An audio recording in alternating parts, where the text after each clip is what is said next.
Welcome to Uma's kitchen. வணக்கம். Welcome to Uma's kitchen. எல்லோரும் எப்படி இருக்கீங்க? நல்லா இருப்பீங்கன்னு நினைக்கிறேன். உங்களுக்காக என்றைக்கும் என் ப்ரேயர் இருக்கும். இன்றைக்கி நம்ம இந்த பார்சல் திறந்து என்ன இருக்குதுன்னு பார்க்க போகிறோம். அதாவது எங்கள் பொண்ணு டெல்லியில் இருக்குது. அது ஏதோ பொம்மைகள்லாம் அனுப்புகிறேன்னுச்சு. ஃபஸ்ட்டு இந்த பார்சல் வந்தது. நான் பாருங்கள், இது ஓப்பனாக இருக்குது. நாங்கள் திறந்து ஒரு வீடியோ வேறு எடுத்துட்டோம். அதுக்குள்ளே என்னென்ன பொருள் இருக்கிறதுன்னு எல்லாம் விளக்கமாக எடுத்து காமிச்சு, சில பொருளெல்லாம் எனக்கு தெரிஞ்ச அளவில் ஜோடித்து வச்சுருந்தேன். எல்லாம் வீடியோ முடித்த பிறகு எங்கள் பொண்ணு டெல்லியிலேருந்து ஃபோன் பண்ணிச்சு. அம்மா 2 பார்சலில் ஒன்று விட்டுருச்சு, ஒரு பார்சல் தான் வந்திருக்குன்னு. ஆனால் இந்த ஃபுல்லாக எடுத்து நாங்கள் ஒரு ஃபுல் வீடியோவே பண்ணிட்டோம். அதுக்கப்புறம் தெரிஞ்ச வரைக்கும் சரி இந்த பார்சல் வர வரைக்கும் வெயிட் பண்ணோம். இப்போ வந்திருக்கு. இதை பிரிச்சுட்டு இதில் என்ன இருக்குதுன்னு பார்க்கலாம். முதல்ல நான் இதுக்குள்ளே என்ன இருக்கிறதுன்னு காமிச்சிக்கிறேன்.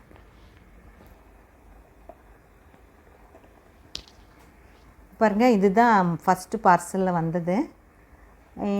நாங்கள் அந்த வீடியோ நீங்கள் பார்த்தீங்கன்னா சிரிப்பீங்க. நான் வித்தியாசமாக செஞ்சு வச்சுருந்தேன். இது புரோகிதர், அதாவது பூநூல் கல்யாணம். பூநூல் எடுத்துட்டு தேங்காய் இதெல்லாம் வச்சுட்டு லட்டெல்லாம். இது இந்த அம்மா அம்மி, அதாவது அரைக்கிறாங்க, மருந்து அரைக்கிறாங்க இந்த அம்மா. நிஜமாலுமே அம்மிக்கல்ல இந்த குழவிக்கல் இருக்குது. இதில் பாருங்கள், இந்த அரைக்கிறது உண்மையாக நேச்சுரலாக நம்ம சமைக்கிற அந்த லவங்கமும் வச்சுருக்கு. அந்த பூவு இந்த மராட்டி மொக்கு, இப்படி நம்ம கரம் மசாலாவோடது எல்லாமே உண்மையாகவே வச்சு பெயிண்ட் பண்ணியிருக்கிறாங்க. ரொம்ப அழகாக இருந்துச்சு. பேக்கிங்கெல்லாம் பாருங்கள், இந்த மாதிரி வந்துச்சு. இதில் எப்படி அழகான பேக்கிங் தெரியுங்களா? இது வருங்க, ரொம்ப அழகாக இருந்துச்சு. ஓப்பன் பண்ணியிருக்கேன். இதில் நான் ஒன்றா உங்களுக்கு எடுத்து காமிக்கிறேன் எவ்வளோ நல்லா பேக் பண்ணியிருக்கிறாங்கன்னு. இந்த பாக்ஸு பிரிக்கும் போது நம்ம கண்டுபிடிக்கலாம்.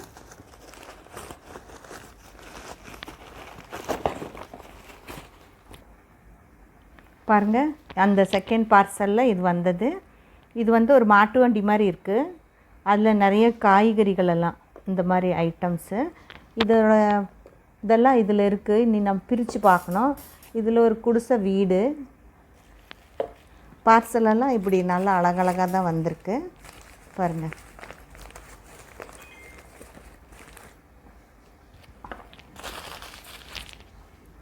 நான் இருக்கிறேன். இது பாருங்கள், எப்படி அழகான பார்சலு.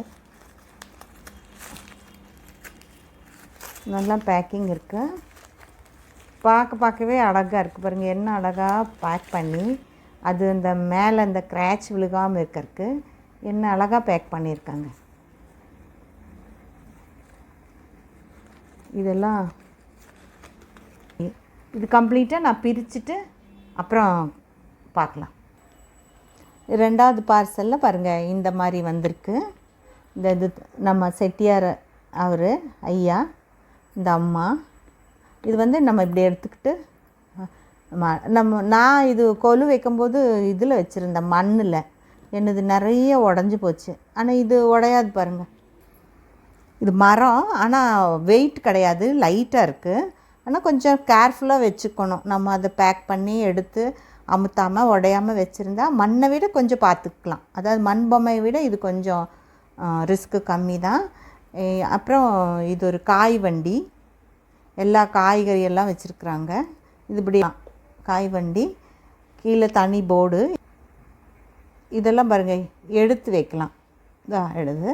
இது இப்படி போர்டு, இதுக்குள்ளே நம்ம இப்படி வச்சு செட் பண்ணிக்கலாம். வேண்டாதப்போ நம்ம எடுத்து வச்சுக்கலாம். இது ஒரு குடிசை வீடு. இது ஒரு அம்மா இருக்காங்க. அப்புறம் இது கிணறு. அப்புறம் இது ஒரு மாட்டு வண்டி. அதில் எல்லாம் செம கொண்டு போகிறாங்க. அதாவது நெல் மூட்டை. நெல் பாருங்கள், அது உண்மையாகவே இந்த நம்ம சாக்கு கோணி இருக்குல்ல, அதே பையில் தைச்சி அது என்ன வச்சுருக்காங்கன்னு தெரியாது, நல்லா டைட்டாக இருக்குது. கல் மாதிரி தான் இருக்குது. இதுக்கெல்லாம் டாயின் நூல் வச்சு கட்டியிருக்காங்க. அதே பாருங்கள், இங்கே பாருங்கள், இந்த மாட்டு அந்த கயிறு வச்சு ஓட்டுவாங்க இல்லையா, அதே மாதிரி கயிறு வச்சுருக்குறாங்க. இது எல்லாமே ஃபுல்லாக கயிறு தான் பாருங்கள். எல்லாமே டாயின் நூல் வச்சு கட்டியிருக்காங்க. எல்லாமே ஹேண்ட் ஒர்க் பண்ணியிருக்காங்க. ரொம்ப அழகாக இருக்குது. கிணறு பாருங்கள் ரொம்ப அழகாக இருக்குது. இது எப்படி சேர்ந்துறது என்ன ஒன்றும் தெரியல. நான் இந்த முதல் பார்சலையும் 2வது பார்சலையும் நான் செட் பண்ணி பார்த்துட்டு அது எது மேட்ச் ஆகுதுன்னு பார்த்துட்டு நான் உங்களுக்கு சொல்கிறேன். இது முதல் வந்த பார்சல். அதுவும் என்னென்ன மேட்ச் ஆகுதுன்னு தெரில. இது 2வது பார்சல். அதனால் இந்த பார்சலுக்கு அதுக்கும் எது மேட்ச் ஆகிறதுங்கிறத நம்ம பார்த்துட்டு அப்புறம் டிசைட் பண்ணலாம். பாருங்கள், அந்த 2 பார்சலையும் எடுத்து அதெல்லாம் கரெக்டாக செட் பண்ணிட்டோம். ரொம்ப அழகாக இருக்குது, பார்த்துட்டே இருக்கலாம் போல் இருக்குது.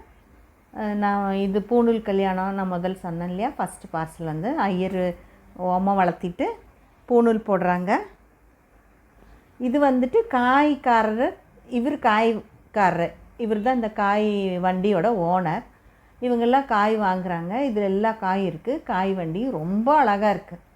எனக்கு காய் வண்டி ரொம்ப பிடிச்சிச்சு. அவங்கெல்லாம் அவர் பாருங்கள் பேரம் பேசுறதுக்கு கையை விரித்து வச்சு காமிக்கிற மாதிரியே இருக்குது இந்த இவங்க செட்டியார், அம்மா செட்டியார் ரொம்ப அழகாக சிரிச்சிட்ருக்குறாங்க. இந்த மாட்டு வண்டி பாருங்கள் சொல்லவே வேண்டாம். இந்த வீலெல்லாம் சக்கரெல்லாம் ரொம்ப அழகாக இருக்குது. அது என்னமோ மூட்டை பாருங்கள், நெல் மூட்டை. இயற்கையாகவே நம்ம நெல்லை எடுத்து எப்படி கோணியில் போட்டு நல்லா தச்சு எடுத்துகிட்டு போவோம் அதே மாதிரி. அதுமாதிரி அது வண்டிக்குள்ளே பாருங்கள், அந்த விவசாயியோட சம்சாரத்தை வச்சுட்டு கூட்டிகிட்டு போகிறார் அவர். மாடெல்லாம் 2 மாடு அந்த கண் வரைச்சல், அந்த பெயிண்டிங் பண்ணினது, அந்த கொம்பு எல்லாமே. இதுக்கு மட்டும் இல்லை, ஆல் ஓவர் எல்லாம் அந்த பொம்மைகளுக்கெல்லாம் கண் வரைக்கிறது, துணிக்கு அது எங்கெங்கே லைனில் கோடு போடணும், பார்டர் எங்கே வரணும், கோலம் எங்கே போடணும், பட்டை எங்கே போடணும், விபூதி எங்கே வைக்கணும், சந்தனம், இந்த மாதிரி. இதில் பார்த்திங்களா நெத்தி சுட்டி அந்த சைடில் ஜடபில் மாதிரி வைப்போம்ல இந்த பக்கம், அது கூட வச்சுருக்காங்க. ரொம்ப அழகாக இருக்குது. அடுத்தது பார்த்தோம்னா இது கல்யாணம் பண்ணுறாங்க. ஒரு பொண்ணு மாப்பிள்ளை கல்யாண மண்டபத்தில் பாருங்கள், அந்த மத்தளம் வாசிக்கிறவர் எப்படி இருக்கார், நம்ம நாதஸ்வரம் வாசிக்கிறவர், உள்ளுக்குள்ளே புரோகிதர் உட்காந்துட்டு இது அந்த மண்டபம் பாருங்கள் என்ன அழகாக பெயிண்ட் பண்ணியிருக்காங்க, செஞ்சுருக்குறாங்க. அப்புறம் இது நான் சொன்னேன்னே அப்போவே மசாலா அரைக்கிறாங்க அந்த அம்மா. அது இயற்கையாக நம்ம என்ன சாப்பிட்றோமோ அந்த நம்ம சமையல்கட்டில் இருக்கிற அதே பொருளை வச்சு உண்மையாகவே அதை பதப்படுத்தி பெயிண்ட் பண்ணியிருக்கிறாங்க. ரொம்ப அதிசயமாக இருந்துச்சு எனக்கு. அந்த ஜாதிக்காயெல்லாம் உடச்சி அந்த பருப்பெல்லாம் பாருங்கள் எப்படி அழகாக தெரியுது. லவங்கம், அந்த ஆல்ச்சினி எல்லாமே இருக்குது. அதாவது பட்டை, கிராம்பு என்னென்னமோ இருக்குது அதில். மராட்டி மொக்கு ரொம்ப அழகாக இருந்தது. எனக்கு ரொம்ப பிடிச்சிச்சு இது. அந்த அம்மி பார்த்தோன்னே நம்மளும் ஒரு அம்மி வாங்கி அரைக்கணும் போல் இருக்குது, அந்த ஆசையே வந்துருச்சு. அப்புறம் அந்த கடைசியில் லாஸ்ட் பார்த்திங்கன்னா அது ஒரு குடிசை வீடு, ஒரு தென்னை மரம் இருக்குது. அதாவது கிராமத்தில் ஒரு வீடு இருந்தால் அதில் தென்னை மரம் இருக்கும் இல்லையா, அந்த கான்செப்டில் பண்ணியிருக்காங்கன்னு நினைக்கிறேன். அதில் கிணறு இருக்கும் நம்ம வீட்டுக்கு முன்னாடியே, அது மாதிரி கிணறு.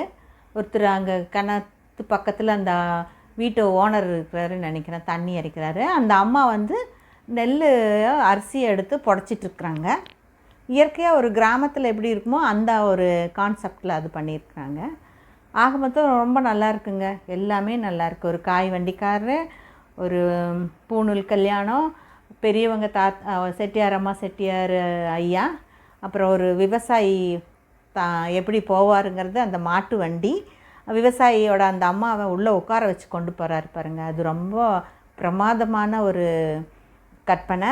உண்மை நிகழ்ச்சி தான் அது கற்பனையாக நம்ம செஞ்சுக்கிறதுன்னு நினைக்கிறேன். அப்புறம் அந்த கல்யாணம் அதுவும் ரொம்ப நல்லாயிருக்கு. அந்த மத்தளம், அந்த நாதஸ்வரம்லாம் இருக்க இயற்கையாக பார்க்கும்போதே ஆசையாக இருக்குது. ஒரு கல்யாணம் போய் இப்போ பார்க்கணுன்னு தோணுது. இந்த கரோனா சமயத்தில் நம்ம எப்படி எங்கே போக முடியும். அந்த எல்லாமே நல்லாயிருக்கு. ஆக மொத்தம் எனக்கு ரொம்ப பிடிச்சிச்சு. எப்போவுமே நான் கொலு வைப்பேன். இந்த வருஷம் இதை வச்சு சிம்பிளாக, எங்கள் வீடு அவ்வளோ பெருசு இல்லை, அதனால் சிம்பிளாக ஒரு கொலு வைக்கலான்னு நினச்சிருக்கேன். சர்ப்ரைஸாக எங்கள் பொண்ணு அனுப்பிச்சுட்ருக்காப்புல. எனக்கு ரொம்ப அதிசயமாக இருந்துச்சு. ஏன்னா கொலுவெல்லாம் கொஞ்சம் வைப்பேன், சின்ன வீடு தான் இருந்தாலும் வைப்பேன். கொஞ்சம் உடஞ்சி போச்சு. அதனால் சொன்ன ஒரு நாள் அதுக்காக அனுப்பிச்சி வச்சுருக்கா. முதல் பார்சல், ரெண்டாவது முதல் பார்சல் வந்தப்போ எனக்கு அது புரியல. நான் எப்படியோ அதை அரேஞ்ச் பண்ணி ஒரு வீடியோ எடுத்துட்டேன். அப்புறம் எங்கள் பொண்ணுக்கிட்ட காமிச்சேன்னு, அம்மா இது தப்பு, இன்னொரு ஒன்று பார்சல் வந்துட்டுருக்குன்னாப்புல. அப்போ அதை வச்சு பார்த்த பிறகு தான் அது எப்படிங்கிறது எங்கள் பொண்ணு வாட்ஸ்அப்பில் அனுப்பிச்சிருந்துச்சு அந்த பிக்சரெல்லாம். அதை வச்சு தான் நான் இது கரெக்ட் பண்ணினேன். நம்ம கொடுத்த காசு வந்து வேஸ்ட்டே இது பார்க்க நமக்கு ரொம்ப சந்தோஷமாக இருக்குங்க. அதனால் இதில் நிறைய ஐட்டம், இது மட்டும் இல்லை, நிறையா, அதாவது எவ்வளோ ஐட்டம்ஸ் இருக்குது. அது வெப்சைட் உங்களுக்கு எதுன்னு நான் உங்களுக்கு சொல்கிறேன். அதுலேயே பூரா டீட்டெயில்ஸும் போட்டிருக்குறாங்க, அதோடைய விலையும் இருக்குது. நமக்கு என்ன வேணுங்கிறத அது அந்த டீட்டெயில்ஸ் குறித்து வைக்கணும்னா அருமையான பார்சலில் அனுப்புகிறாங்க. அது பாருங்கள், நான் அது எல்லா டீட்டெயில்ஸும் உங்களுக்கு கொடுக்குறேன். அவர் பேர் சாய் கிருஷ்ணா. அந்த பூரா டீட்டெயில்ஸும் உங்களுக்கு நான் அந்த வெப்சைடு எல்லாமே உங்களுக்கு கொடுத்துட்றேன். நீங்கள் பாருங்கள், போய் உங்களுக்கு பிடிச்சிச்சின்னா கண்டிப்பாக இது செலக்ட் பண்ணிக்கோங்க. ஏன்னா ஒவ்வொருடைய இது பார்த்திங்கன்னா நமக்கு ரொம்ப கற்பனை பண்ணி பார்த்தா எவ்வளோ அழகாக இருக்கும், அதுக்கு மேலே இருக்குது. இது எல்லாமே வெளிநாடு போகுது. அவர் வந்து வெளிநாட்டுக்கு தான் மெயினாக அனுப்பிச்சிட்ருக்காரு. இப்போ இந்த கொரோனானால அவருக்கு அனுப்புறதுக்கு முடியாததுனால இப்போ இங்கே யார் வேணாலும் நம்ம இந்தியாவுக்குள்ளே இப்போ நம்ம சொன்னோம்னா கண்டிப்பாக அனுப்புவார். ஏன்னா இப்போ கொஞ்சம் வேலை குறைஞ்சிருக்கு இல்லைங்களா, அதனால். உங்களுக்கு இந்த வீடியோ பிடிச்சிருக்குன்னு நினைக்கிறேன். பிடிச்சிருந்தா நீங்கள் லைக் பண்ணுங்கள், ஷேர் பண்ணுங்கள், சப்ஸ்கிரைப் பண்ணுங்கள். ஓகே, டேக் கேர், வணக்கம்.